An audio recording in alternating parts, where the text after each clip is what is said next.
The following video has been written and created without the use of AI. Please support your human content creators by liking the video and commenting something down below. And leave a sub if you enjoy it. Thank you. It was a dreary day, even for the Gaslight District. It drained acid, as a matter of fact. Not just the normal pollution. This wouldn't be that big of an issue if it wasn't for things. Strange red creatures that relatively had the appearance of skinned rodlings who mindlessly attacked anyone they saw. During the day they hid in the sewers, but during the acidic rain they came out. And secondly, there were the rubber suits. A group of exceptionally violent savage dead, dressed in red, blue and green rubber suits who spent their time looting. Even the smiling dead were a target. 3 of them, that being the suits, had already camped outside the whale, scouting it. It was a dangerous time indeed. And during a job they had entered. Ransacked the whale belly, it was terrible, and was incredibly difficult to get Mel to sit and clean, and not running off after whoever did this. One night, as the acid rain knocked on the building's windows, Mud and Ken sat together, the door completely barricaded,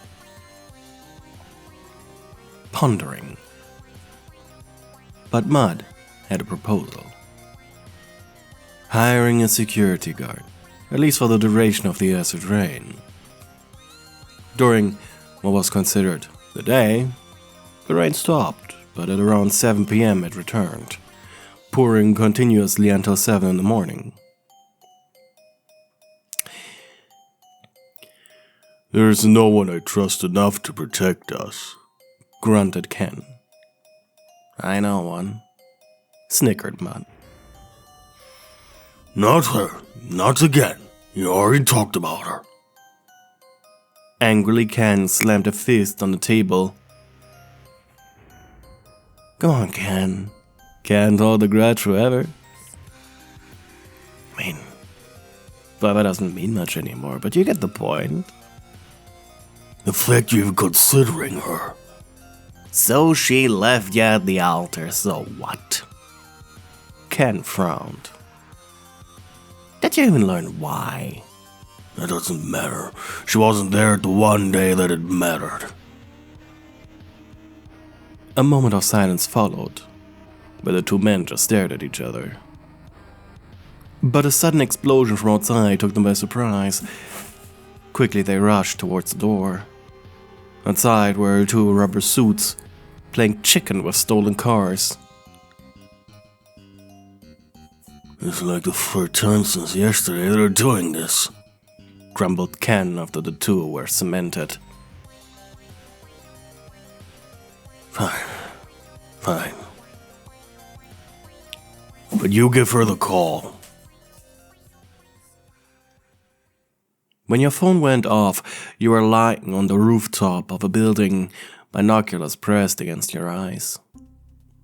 For a moment you tried ignoring it, but when it rang a second time you rolled on your back, seeing a familiar number. Your eyes narrowed into fine slits, and yet you picked up against your better judgment, staring at it until the voice of Ken's brother broke through. I can hear the rain. Are you outside? Why? Don't tell me you became one of them suits. Sighing, you placed the phone against your ear. What do you want, Mud?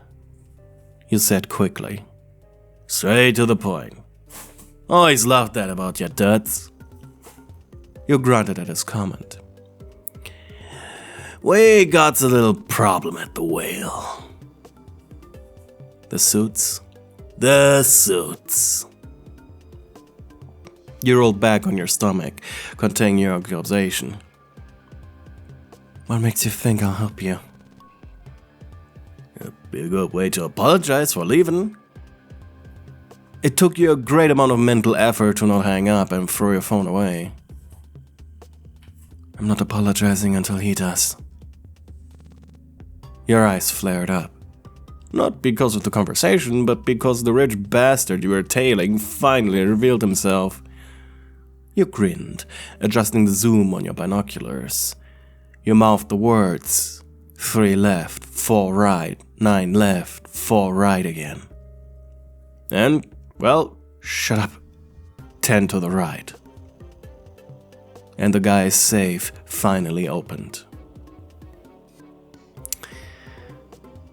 Listen, Matt, I'll show up later, and we can talk. Immediately hung up the phone to call your employer. Your name was Thorne. Thorne, Deadeye. You weren't one of the strongest rodlings around, but you were lean, slim even. And you looked really good in a tight military outfit. And you had good eyes. Not to mention, unlike most dead, you weren't wearing a wig. Your natural white hair was sticking to your zombie scalp like glue, and you were incredibly proud of that. You were a very skilled sniper, though at the moment it was a little difficult to get work, specifically for you due to what happened to you a couple of years ago. And so you had resigned yourself with espionage. After all, the only difference between a kill contract and a long-range spy mission was what you held in your hands, and the amount of blood spilled at the end of the day. And while you preferred the heavy, sturdy reassurance of a warm gun, binoculars were fine too. Thorne, is the job done? Whispered your contract. Sending you the dates as we speak, you said, as you texted him the safe combination. Great. Your cash will be placed at the dead drop once we confirm the validity of your observations. Have fun with whatever's in there. I'm out now. That's why they liked you. You didn't ask questions. Even if there was a massive secret or money located in that safe, you preferred regaining your name as the best Deadeye in the Gaslight District over whatever money you'd be making if you got your hands on the safe. 3 days later, you picked up your money from the dead drop. Not a lot, of course, as all you did was scouting really, but it was confirmation that to you that you did your job well. And as you sat down in your car, placing the stack of cash into your briefcase, you sighed. The call with Mud didn't leave your brain. What was it? Maybe 60 years? It was finally time, wasn't it? You twisted the keys and hit the gas pedal. You knew, of course, where the beached whale was. After all, you had lived there for quite some time. The road was rocky, to say the least. Destruction was everywhere. The rubber suits took quite a toll against anything. At least it was the middle of the day, and the acid rain had subsided. There were a few rodlings out and about. Some were picking up scraps, some were fighting, and a few were trying to at least fix up the holes in their buildings. Depressing, really, and considering the chatter on your work radio, not even Virtue Corp knew what the hell was going on. You stopped at a gas station. It was heavily fortified. Gas was important after all, so a handful of rodlings had gotten together to defend them. They, coincidentally, had also become the only place with snacks. You selected a pack of fried fruit flies with ghost pepper.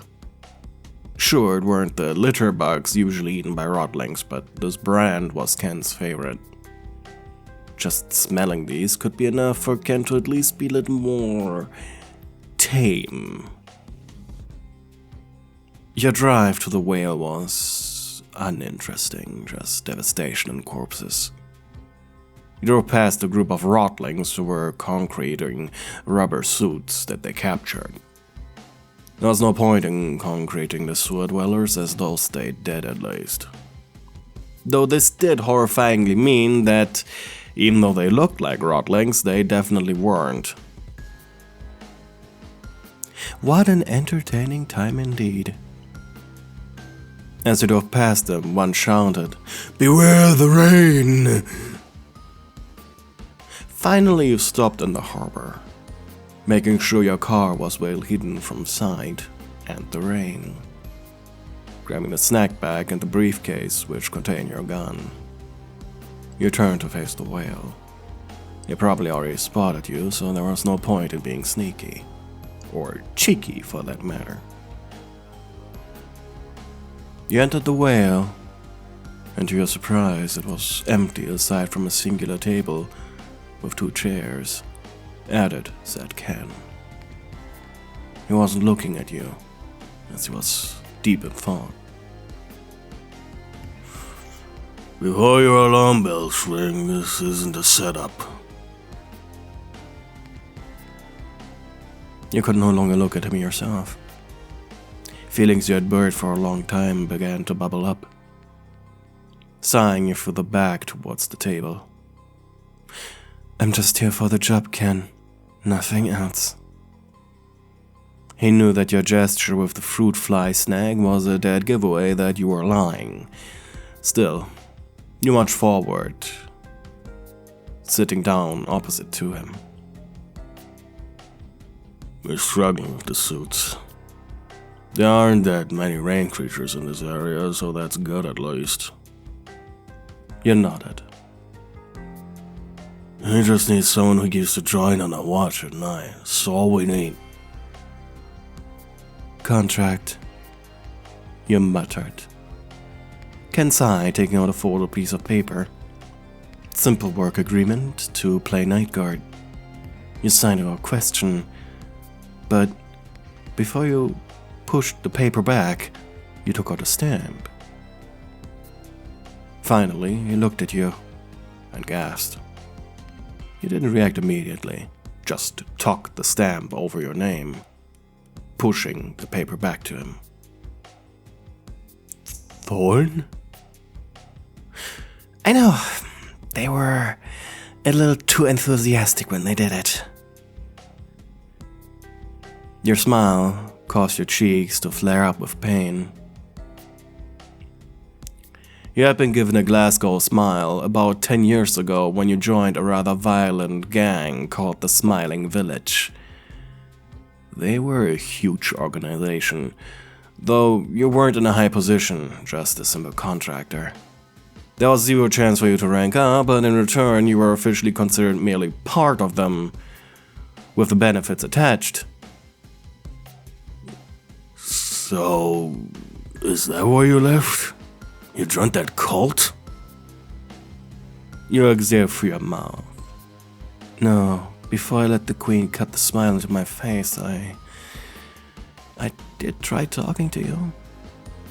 You closed the door in my face without a word. Ken crossed his arms, thinking. I suppose now would be the time and place for you to come clean.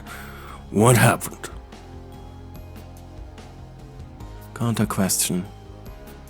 How long did you wait for me?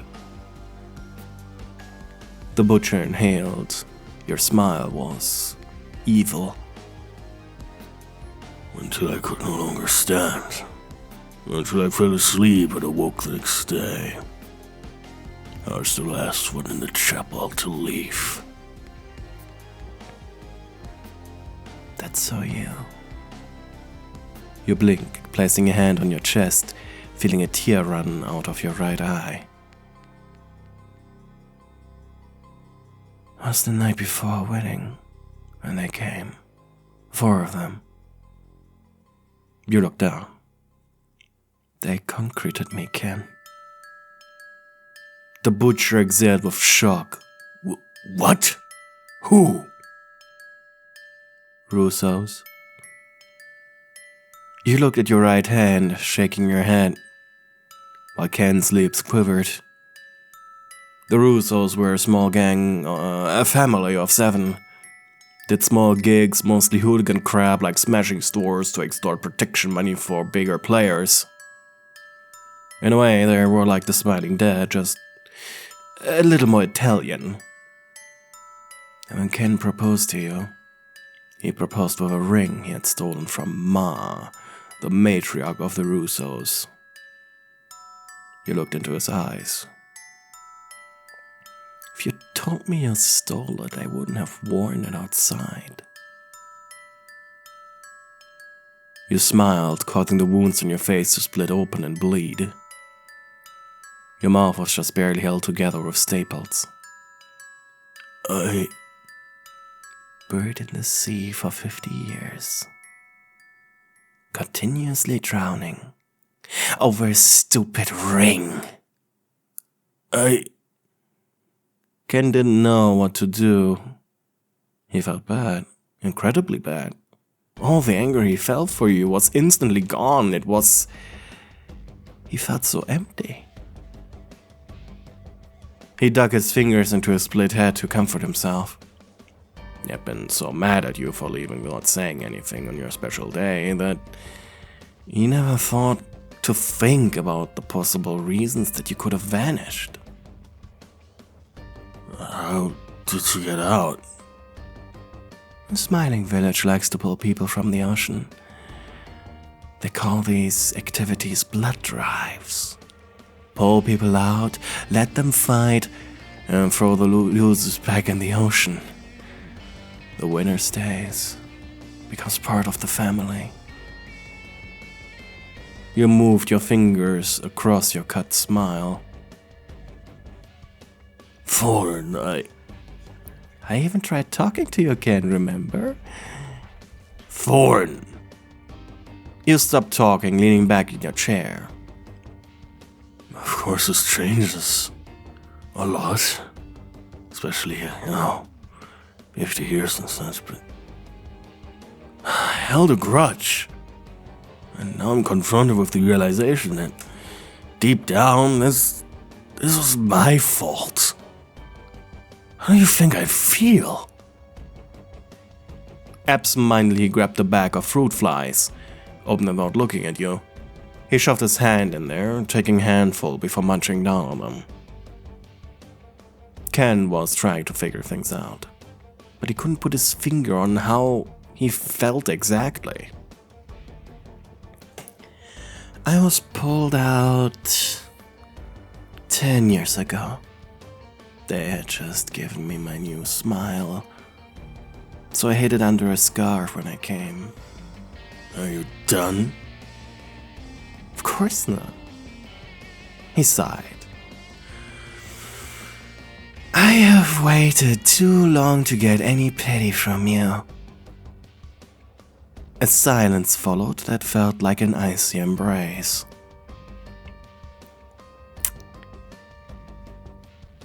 You know what the worst thing is, though? He stopped munching. Even now, as much as I want to hate you, your eyes met, with your teeth covered in crispy chitin. You just ignoring my pleas, smashing the door in my face. I understand you too much to be mad at you. If you apologize in a way that would make me smile. He cringed at how you said that. I think I'd forgive you.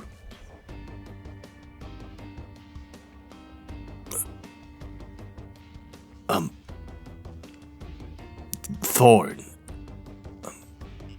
He gulped. Thorne, did I? I'm sorry I slammed the door on you. I'm sorry I gave you that cursed ring when I proposed. I'm sorry for not searching either. A bit of blood squirted towards Ken as you smiled again. See? Much more comfortable of a conversation than both of us expected. Right. Ken scratched the back of his head. Right now he felt a strange mix of emotions. Your eyes rolled behind him towards the clock, and you mumbled. It's time, Ken. Go to bed.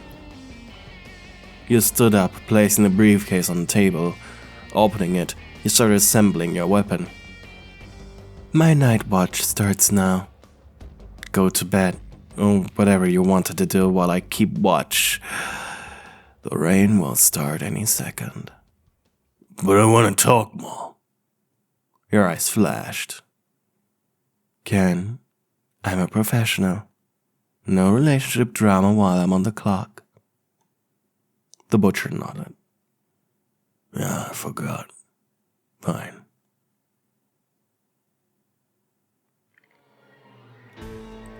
The night was absolutely exhilarating. You had opened the restaurant's main door while barricading yourself in the back. Your rifle aimed at the opening. Grunting, growling, moaning, rubber-suited rotlings came in, one by one. Pop, pop, pop. You used bullets that on contact with anything solid or soft released a small dosage of mercury. It caused an instant second death upon the Rotling's revival, keeping them down for at least a couple of days until their zombie bodies managed to work through the mercury. Their heads snapped back, spewing liquids from the new holes you gave them. Their limbs flailed, the ichor sprayed across the floorboards. You could smell the salt of the sea and something sweeter, like rot behind plastic. The wind howled through the open door, carrying with it gull cries and distant sirens, as well as the sour smell of acidic rain. Your finger twitched, another one dropped. Its rubber face peeled back in the fall. You heard creaking from the rafters outside. The whole place groaned like a dying ship. The wooden walls soaked in old oil and spilled beer. Your breaths were fast. The front tables were overturned. Broken glass glinted like stars on the floor. Something scraped against the windows as another one stumbled in. Bent backwards at the middle, its eyes glowed faint behind its mask. You took the shot immediately. Its chest exploded in black, wet shreds. You breathed, slow. The barrel steamed in the cold. The night was alive, breathing. Each shot a kiss of thunder, each kill a perfect note in a symphony of death. You grinned through clenched teeth, spilling your own blood in the process. Your cheek pressed the warm stock. Pop, pop, pop. Their bodies jerked like puppets, limbs twitching in the doorway. A rubber boot flew off and smacked the wall. You laughed. You couldn't help it. It echoed off the greasy walls and stained ceiling. And then, the moment you waited for, you had craved for. This, all that silence, all that stillness, that soon was followed. Glorious storm of gunpowder and gore. Ichor danced across the floor, it steamed where it touched the fryer. The air was thick with cordite and brine. The jukebox sparked into action in the corner. One of the rotlings crawled on the bar like a drunk. You nailed it mid-slither. Its skull popped like a melon. You licked your lips. Your tongue tasted smoke and sweat. Another rushed in. This one is faster. Kinda smart. He was holding a baseball bat. But its head tilted mock curiosity. You let it get closer. This was gonna be hilarious. Close enough to see its mask. It was smiling. Then you took out its knee, dropped it like a stone, before putting one through the face. As it howled, the recoil thudded into your shoulder.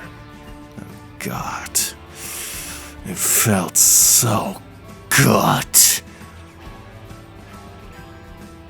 By the time the rain stopped, the floor was wet, but you stood tall, like old times, you thought.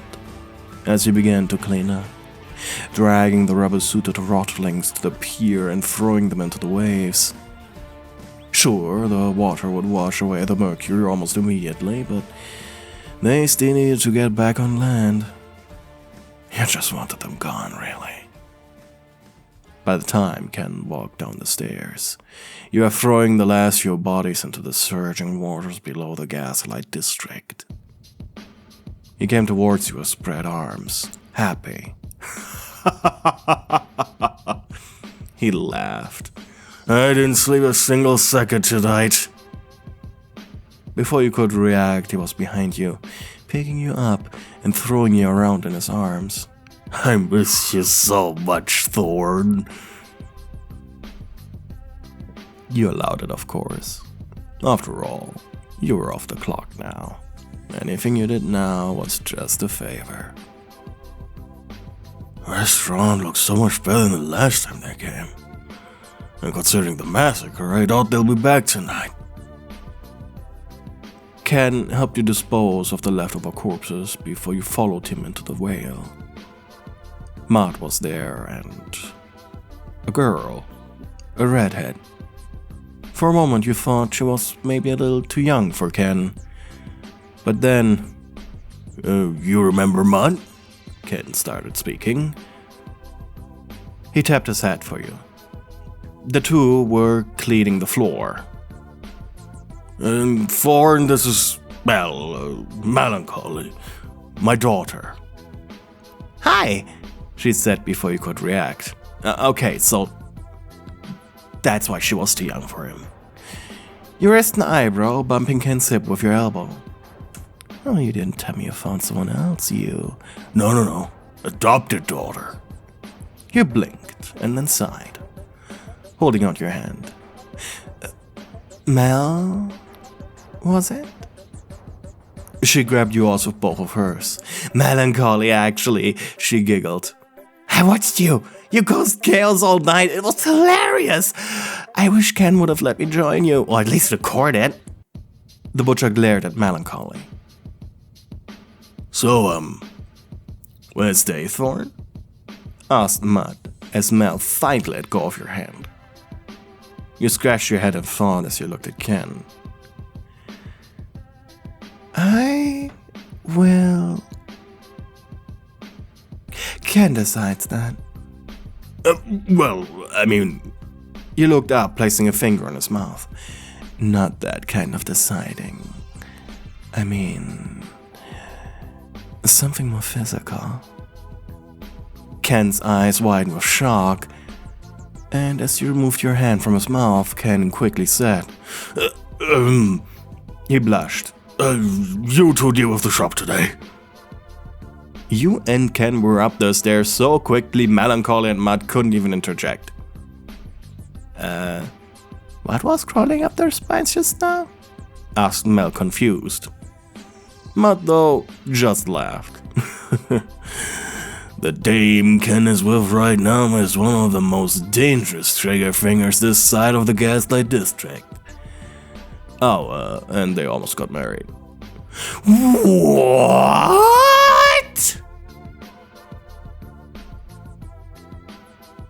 Ken opened the door to his room. You threw away the old hammock, I see. Yeah. He chuckled, rubbing over his fat belly. His room was clean, though it had a slight lemony smell to it. You must have cleaned it just for you. Probably all night, too. You placed 2 fingers on the zipper of your skin suit. He had been eyeing your slim figure since the moment you had entered, you could tell. For that, you had a very lively body, and the curves were to die for. You pulled just below your belly button before sitting down on his bed, your legs crossed. Thorne, I missed looking at you. You smirked. Ken, let's play a little game. He blinked at you, and your teeth flashed as you pulled your suit open. His eyes bounced up and down with your chest. I want you to treat this body like yesterday's conversation didn't happen. Pretend I just came in, and I refuse to take the reason why I left. You what? Treat me like it's my fault. Ken leaned back, bouncing on the back of his feet. Well, Thorne, I don't... I mean... You stood up impatiently, placing a hand on his chin, forcing him to look at you. You smiled just enough to not open up the wounds on your face. Well, what are we waiting for? Ken froze, and then his lips parted just slightly. His breath hitched, like he couldn't believe what you were asking. But his eyes weren't confused, they were hungry and aching and mad. He stepped forward like he couldn't help himself, like something had snapped loose behind his ribs. You didn't flinch, didn't move. You wanted this. You told him to be rough, and so he was. His hand grabbed the zipper still dangling at your waist, and with one yank he peeled the suit down to your thighs. His breath hit your collarbone as his nose brushed the side of your neck. You felt his fingers dig into your waist. Not cruelly, but firmly, like he was reminding himself that you were real and this was happening. You should have told me, he growled. I couldn't, you whispered cocky. I know, he muttered, and then he kissed you, not gently, not tenderly, but with the weight of 60 years of resentment and want. His mouth was strangely warm and frustrated. You pushed against his chest, and he stumbled backwards. You climbed into his lap before he could recover. You straddled him on the edge of the bed.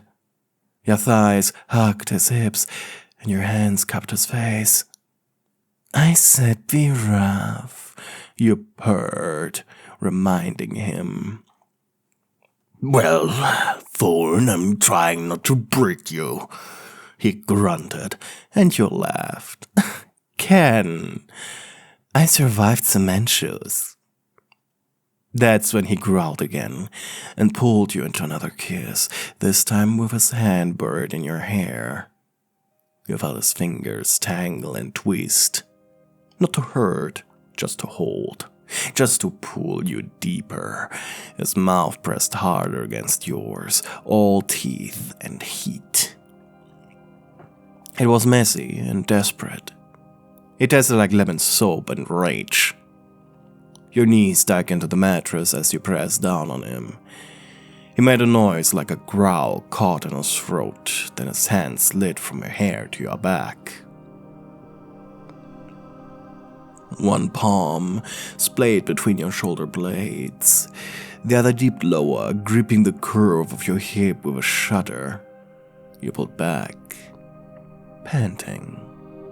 His eyes were wild, his lips swollen. You could feel his heartbeat. Your chests met. It was as if you could almost feel his heartbeat. You could imagine it fast. Angry fast. Starving fast. But alas, you both were dead. There was no heartbeat to be found. I've thought about you every day, he said between clenched teeth. I know, you whispered. His hand trailed down your back and cupped the back of your thigh. He stood up in one swift motion, taking you with him. You gasped as your legs wrapped around his waist again. He carried you like nothing, like a man possessed. You kissed his neck and felt his stubble graze your lips. He turned and slammed you against the wall beside the bed. You exhaled sharply, not from pain, but from how alive it made you feel, from how real he was. He pressed his forehead to yours. I'm not done being mad. Oh, and I'm not done paying for it, you mused. He kissed you again, harder. You're back at the wall again, this time from the force of his hips. He kissed down your jaw across your throat. His breath was hot, uneven. He touched your head, offering your neck. His teeth grazed your skin, and you gasped. He didn't bite, but he thought about it. You could tell. His hands roamed your sides, feeling the curve of your waist, the tension in your muscles. He gripped like a butcher grips his meat, firm and knowing, reverent in a twisted way. And then his massive hands found your orbs, and you groaned. Don't stop, you said. He growled, pressing his mouth against your collarbone. 60 fucking years. Give them back to me. His fingers dug into the backs of your thighs as he carried you from the wall. You crashed into the bed together. The mattress groaned under your weight. He hovered above you for a moment, looking, not speaking. His hands slid down your arms, finding your wrists. He pinned them gently over your head. You arched your back under him, shivering. Still want me to be rough? He asked, with a low voice. If you're gonna bet, it was my fault after all. Your smile was sharp. Come on, keep role-playing. I can take it.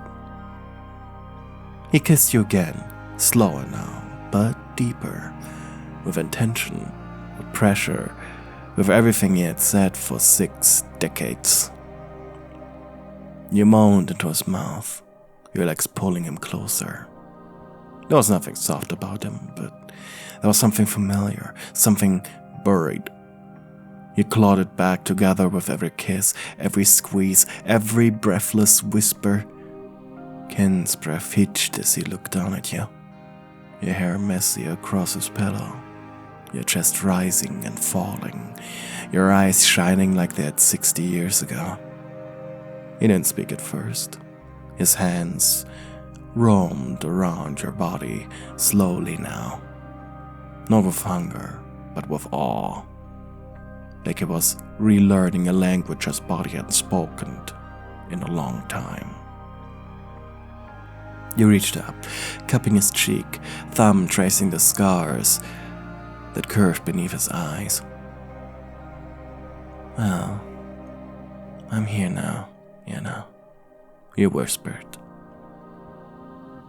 He pressed his forehead to yours. You could feel the metal of his butcher knife. I hated you, he breathed. I know. I hated you so much.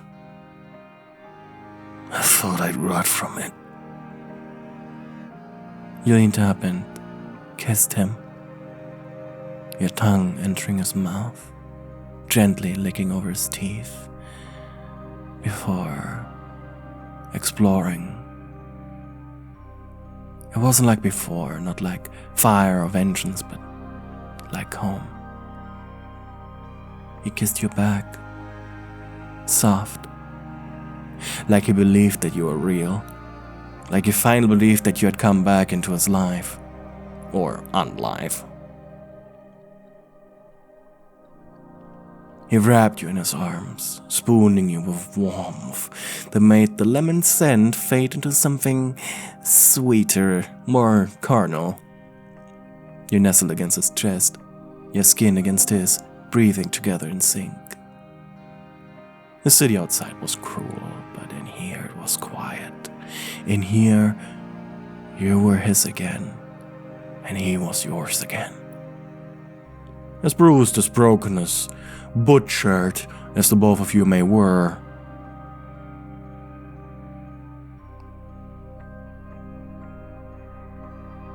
his grip on you would never loosen again. Hey, you reached the end of the video. That makes you part of the exclusive club. Our secret password for the month is Morning Glory. Leave it in the comments below to tell your fellow members you watched the video until the very end. Lastly, before we say goodbye, I want to take the opportunity and thank my channel members. ADHD_Neptune, EEGG, Andrejama, Jaws, Melofia, Maxicat, Alison Watkins, Mystic Jade 111, Giovanna Moretti, Twilight Mia, Angry Boxman, and Anonymous Weep. Thank you for being darling stewards, and of course, a big thank you to all the other channel members. It's you who keep me alive. Thank you. Goodbye.